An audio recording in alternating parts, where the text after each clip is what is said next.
Hello students, this is another problem number 30 from the same chapter electromagnetic induction and alternating current of Pathfinder book for JEE, JEE Advanced and Olympiad. Again from the topic LR circuit and a very fundamental question. In this question we have two inductors as you can see in the figure L and 2L, and both inductors are connected in parallel across a resistor capital R. According to the statement which is given in this question, or you can say according to the information given in this question, these inductors are carrying a current of I naught at the initial moment. Current I naught is flowing in the inductor L, as well as the same current I naught is flowing in the inductor 2L. So both inductors are carrying the same current in the same direction at the initial moment. This is given in this question. And then we have to find how much charge will flow in this resistance capital R, what amount of charge is going to flow in the resistance, and how much will be the heat loss in the resistance. So this is our question. Okay. So we will solve it now. I naught is the initial current, right? Now what we will do is, I assume that at any time t, we will consider the circuit at some general instant, and let us take at any moment of time which is specified by small t. So at that time small t, I assume that the current through inductor L is I1, whereas the current through the inductance 2L is I2. And by the Kirchhoff rule, the current which will flow in the resistance capital R will be sum of these two, which is I1 plus I2. And I denote it by small I. Let us take a small I. I assume small I is the current flowing in the resistance capital R, which according to Kirchhoff's junction rule should be equals to I1 plus I2 current. Then after, since all the three are in parallel combination, as you can see, all the three elements, inductance L, inductance 2L, and inductance, and sorry, resistance R, they all are in the parallel combination.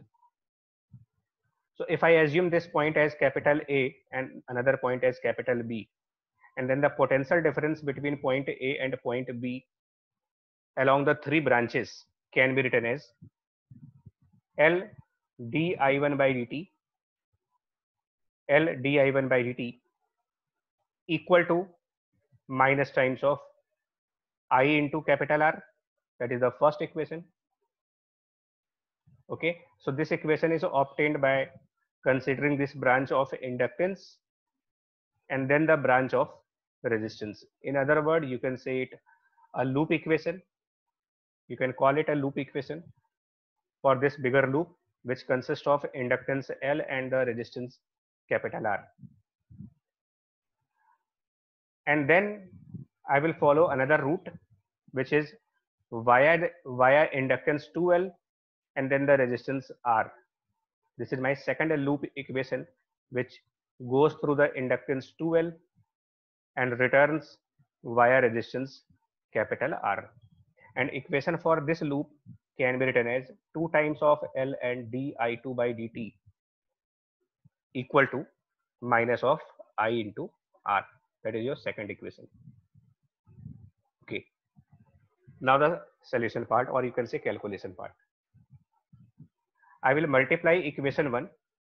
Okay, I will multiply equation 1 by 2. Multiply equation 1 by 2, and then I will add with equation 2. I will add equation 2 in that. So multiplying 2 in the equation 1 and then adding with the equation 2 will give me 2 times of L and d by dt of I1 plus I2 on the left side equal to right hand side I will get minus 3 times small I into R. And remember this I1 plus I2. Remember this I1 plus I2 is nothing but it is same as small I. As per the Kirchhoff rule, it is same as small I. Okay. So I get So after rearrangement of this term, you will get di over small I. After rearrangement, you will get di over small I as minus 3r over 2l times dt, and then we have to integrate these equations from time t equal to 0 to time t, and the initial value of small I at time t equal to 0 to a general value of small I. Now, how much was small I current at time t equal to 0? So if you look at the circuit at time t equal to 0 and apply Kirchhoff rule there, then the current which is through the resistance capital R, the current through the resistance capital R must be 2 times of I naught as per the Kirchhoff rule. So 2 I naught must be the initial current flowing through the resistance capital R in accordance with the Kirchhoff junction rule, and therefore this limit, which is current I at time t equal to 0, will be substituted as 2 times of I naught. This limit will be equals to twice of I naught. After doing the integration part, doing some mathematics, you will get a small I as 2 times I naught e raised to the power minus 3r small t over twice of L. And now we have to find out the charge. So charge can be obtained by integration of current with time. Remember, I is dq by dt. So if I is dq over dt, then dq, or you can say charge, can be obtained by integration of the current from time t equal to 0 till time t equals to infinite, because this current will become 0 when t approaches towards infinity. This is exponential function, and we all know that exponential function will decay with time, but it will never become 0. So I have to take time t tending to infinity. Okay, now you will do what you have to do is substitute this expression. You have to bring this expression. You have to bring this expression in place of this current I, and again you will integrate the function. And after integration part, you will get the charge as 4L I naught divided by 3 times of capital R. And to find out the heat loss,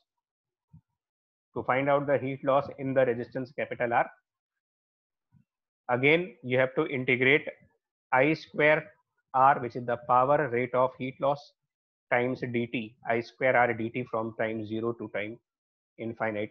And again you have to bring this expression of I here, and when you bring down the expression of I inside this integration function and do the integration part with proper limits, then you will get the value of heat loss in this circuit as 4L I naught square divided by 3 times.